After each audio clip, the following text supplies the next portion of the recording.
by talking about a number of stories from the Old Testament. I might not go into each of those scriptures, and I will if I say that I still have time. But I'm going to be breezing through the stories. So I had to look keenly on what exactly this is all about. And I would say that sometimes I like to re-engineer my mind, especially when I see that I'm getting too familiar with something. I would revisit how I felt when I first discovered this thing. For example, if you are married to somebody, after some time, it is inevitable that familiarity will start coming in. It is inevitable.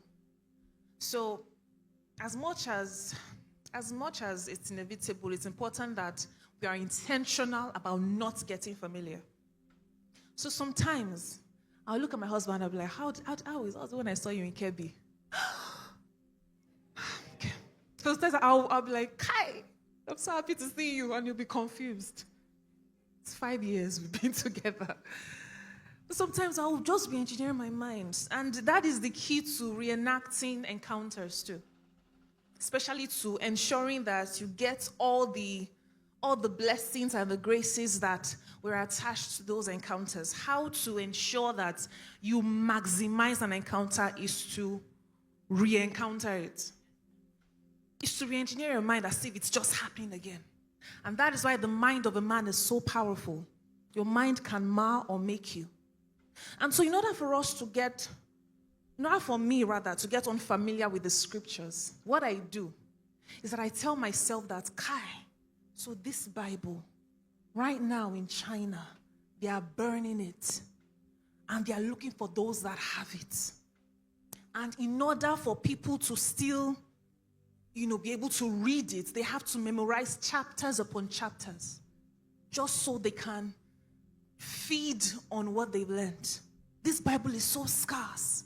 And then I tell myself that, Kai, over the span of about 600 years, this Bible was compiled for me. This Bible has the history of the creation of the world. This world that I'm seeing. How it came about, this Bible has it, my God. And that again will energize me to read it again. And to read it with more marvel and wonder. And as soon as I do that, I'll see that I'm enjoying it all over again. It's not boring anymore. I'll see do you know, who's a fan of these fantasy movies? Who loves fantasy movies? It's not just me in this church, no. You will not be too spiritual for me. Who loves fantasy movies that they are flying up and down? God bless you. I have witnessed this. I used to love movies that are just out of this world. That they have powers, that they are flying. They are saying that I can just release my power to, things like X-Men kind of movies. So there was one movie that I used to watch when I was in secondary school. I won't mention the title.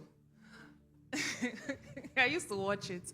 And that movie, there are lots of fantastical things in the movie, like enchanted books that you'll be like, oh my God, this book is the last book of this, so treasure it with your life. And then they'll start running with the book. So that this book is, we are bestowing this book to you as the keeper of this book. They start running with the book again.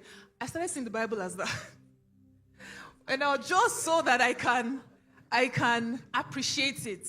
I'm like, Kai, so this book like this, it has the words of life, in which what I say comes to pass, in which I can meditate on these words and it will become my reality. So I started seeing the Bible as that because in actual sense, the Bible is even more than whatever you can imagine. It's more than any fantastical thing you can see. So whatever I'm envisioning, the Bible is more than that. And that alone will propel me to read it again and again and again. Because I'm even seeing results from reading it. So this is just to encourage you that intentionally re-energize your mind. To appreciate, because the thing about the world is that it will ensure that you get familiar with the divine things. It's a tactic of the devil. The world is literally an organism, and it ensures that you get familiar with the things of God. That is why praying, reading the Bible, fasting, things that are spiritually edifying will be hard for you, because the world wants to ensure that you do not get as much as you should from the things of the Spirit. And I pray that the Lord will help us in Jesus' name.